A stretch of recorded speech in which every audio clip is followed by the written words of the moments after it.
WCPO 9, it's a new day.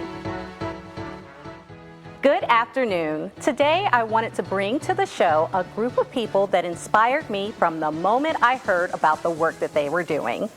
They are a Cincinnati-based mutual aid collective of medical professionals and community members who are working to meet the hygiene needs of our neighbors and so much more. Please welcome Kylie Ham and Hank Wilson. Thank you guys so much for being here today. Thank you for having us. Yes. Now, how long has 513 Hygiene Care been going on? Only 6 months. It started at Labor Day in my house. Yeah. I'm an EMT, and I threw my friends together in a cookout and fed them hot dogs and then showed them some PowerPoints of some gnarly wounds, and I was like, let's go to the streets and like take care of these. Absolutely. So you are the creator of all of this. Just someone that had a wild idea. My friends made it happen. Yeah, that's awesome. And that's the way it all gets started, right? Now, what you guys, you say you have your day job, you're an EMT, and what do you usually do? I'm a nurse.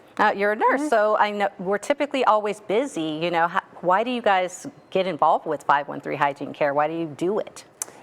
Because the need is there. We mostly do street medicine, and then we take food to the streets also. Yeah. And the community needs additional support. There's not enough resources. A lot of the funding for different programs has been cut. So we saw a gap there, and this is just one way that we can help fill it. So absolutely. And yeah, I feel like there are resources, but they get taken so quickly, and there's so much of a need. Now, I know that you guys do more than just hygiene product giveaways. Tell me about all the other things that you do. Oh yeah, we do a lot. So we rescue food. Twice a day we rescue food. We go to encampments and feed people. We also do food serves, so downtown, on the months that have 5 Saturdays, we do a huge food serve of like 200 people that come out and eat like the food that we rescued. So we're not buying food, we're finding food that people would rather or would throw away, but we rescue it before that, and then we're able to serve it to our communities. We also do a clinic once a month downtown, and we're able to see people, meet them where they're at, and work outside the confines of the medical industrial complex. How do you guys go about rescuing the food? Sometimes it's just someone texting us and saying, hey, we had a big potluck and now there's extras, can you come get it? Yeah. And so we do. But twice a day we go to a business and they have like a catering spread. And so we take that, we box it up, and we work really hard to make sure like the meal is dignified. So when we serve it to people, it's not just slop. Like everything's in containers. We provide the silverware, napkins, and all that type of stuff. Absolutely. You're not just saying, here, take this and go. Yeah. That is so caring of you guys. Now, I saw you guys the first time at the International Women's Day March, and I know that message that you guys sent out was, who takes care of us? We take care of us. That like literally like raised, hairs on my arms every time I said that out loud. Why did you guys decide to send that message out? Because it takes a community to take care of everybody. So like I said a few minutes ago, so many of these programs and funding, there's barriers to them. So for instance, on a food pantry, a lot of people, they think like, oh, you can just go to a food pantry, but you have to have access to it. A lot of times you need to have electricity to get that food because they need to make sure it's refrigerated. Sometimes you have to have an ID, and you also have to be able to get there during the hours it's open. So this is one way that we make sure that people that need food get fed, so we take care of us. At the same time, we're usually wearing our medic packs when we go out on the street, so if there's any like basic healthcare needs that they have, any over-the-counter meds or wounds that they need care for, we'll take care of that while we're out too.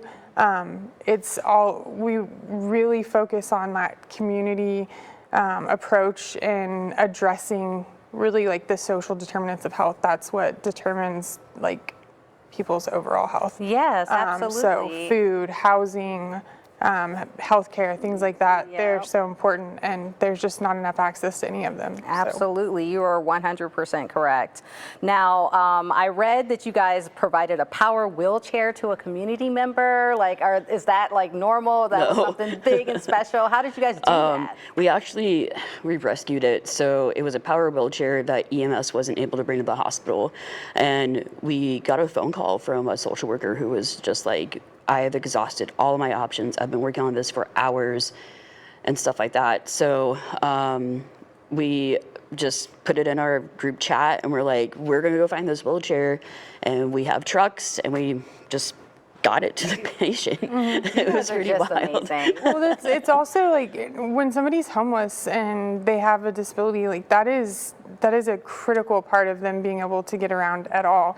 And so a loss of a power wheelchair like that is, I mean, it would be the same as losing a car, possibly like losing your ability to be mobile at all. Yeah, exactly. So it was really important that we get that, and the social worker hadn't been able to find it or get it transported. Yeah. So we were able to have it dropped off at the facility where the patient ended up. Absolutely. Well, thank goodness for you guys.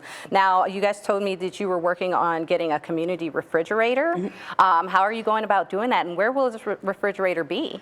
Good question. We don't know yet. Okay. So if there's any business that wants to like host it, that'd be great. Yeah.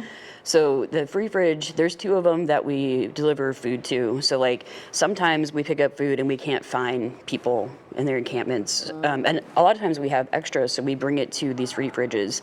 And the free fridges serve as a gap for food pantries. So a lot of times I go up there and I'm seeing the same people every day that are utilizing the free fridge. So we want to put one somewhere in the city. There's 2 that we know of. I'd like to put more than one. Yeah. Yeah, we want to do more than Needed, one. definitely. But, so yeah, we need funds and we need a location. That's the Absolutely. need for that. So that was my next question. How can our viewers help you guys? Yeah. Yeah, so we have Instagram and Facebook. Our Instagram is 513HC, and then our Facebook is 513 Hygiene Care.